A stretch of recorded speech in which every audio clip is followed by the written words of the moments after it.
मिर्ची नूडल्स। निरंजन कहकर एक युवक एक गांव में रहता था। वो डिग्री पास हुआ था।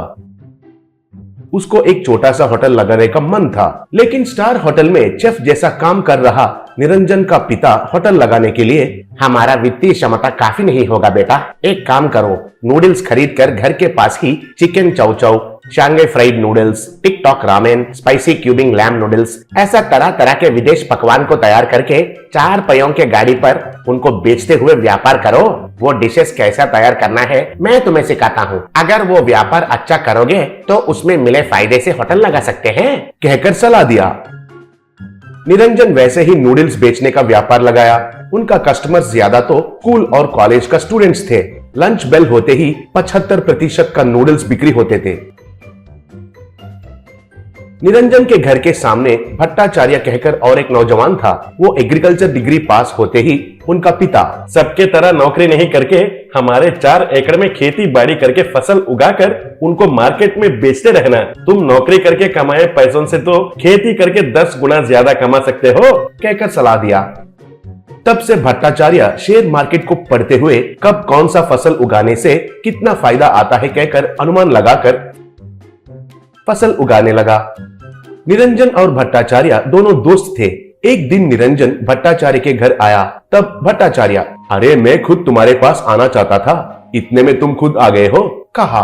तब निरंजन, किसी कॉलेज में कोई प्रिंसिपल को मारे है कहकर 1 हफ्ता तक स्कूल और कॉलेजेस को बंद कर दिए थे ना, ये एक पॉलिटिकल इश्यू जैसा बदल गया है और फिर से शिक्षा का व्यवस्था खोलने के लिए कितने दिन लगते हैं कि पता नहीं। मेरा व्यापार तो 80% गिर गया है, क्या करना है कुछ समझ में नहीं आकर तुमसे ये बात कहने के लिए आया हूँ, कहा। तब भट्टाचार्य, ठीक है, मेरा हालत भी ऐसा ही है, वही कहाँ रशिया में युद्ध कांड हो रहा है कहकर इधर दाल का दाम एकदम गिर गया है। ये शेयर मार्केट जो है, अगर अमेरिका का प्रेसिडेंट नीचे गिरकर उसका पैर में मोच आ गया तो इधर एकदम गिर जाता है। 4 एकड़ में मिर्ची का फसल लगाया है, अब के अब बेचूंगा तो 1 एकड़ का फसल के लिए 3 लाख नुकसान होगा और 4 एकड़ के लिए तो 12 लाख नुकसान होगा। अगर दाम बढ़ने तक रुकेंगे सोचा तो ये मिर्ची काला बनकर रंग बदल जाएगी, तब पूरा फसल को कूड़े में फेंकना होगा, कहा।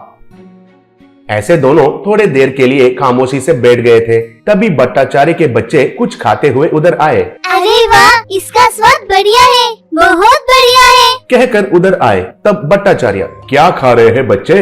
ये स्कूल के बंद के वजह से घर में इनका शरारत नहीं सह पाकर इनकी माँ तो दिन भर कुछ बनाकर खिलाती रहती है, कहा। तब बच्ची, मुझे नूडल्स पसंद है केकर माँ ने बनाई और इसे तो मिर्ची बज्जी पसंद है केकर मिर्ची बज्जी बनाई। हम वैरायटी से क्या बनाए थे बोलो? उसके बज्जी में मेरा नूडल्स घुसाकर दोनों मिलाकर खाने से तो बहुत बढ़िया है, बोली।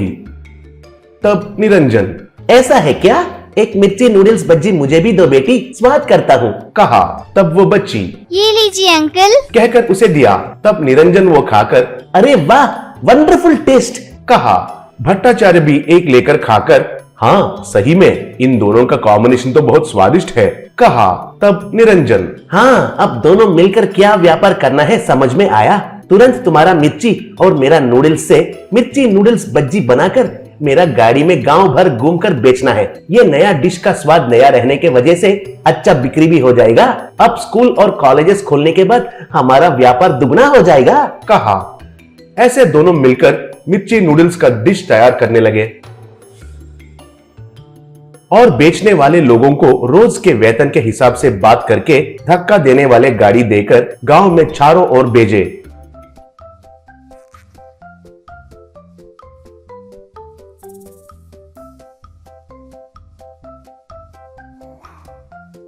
पहला दिन ही बहुत माल बिक्री होने के वजह से निरंजन बहुत उत्सुक होकर, हमारा मिर्ची नूडल्स एक बड़ा सेंसेशनल हिट हो गया है भट्टाचार्य।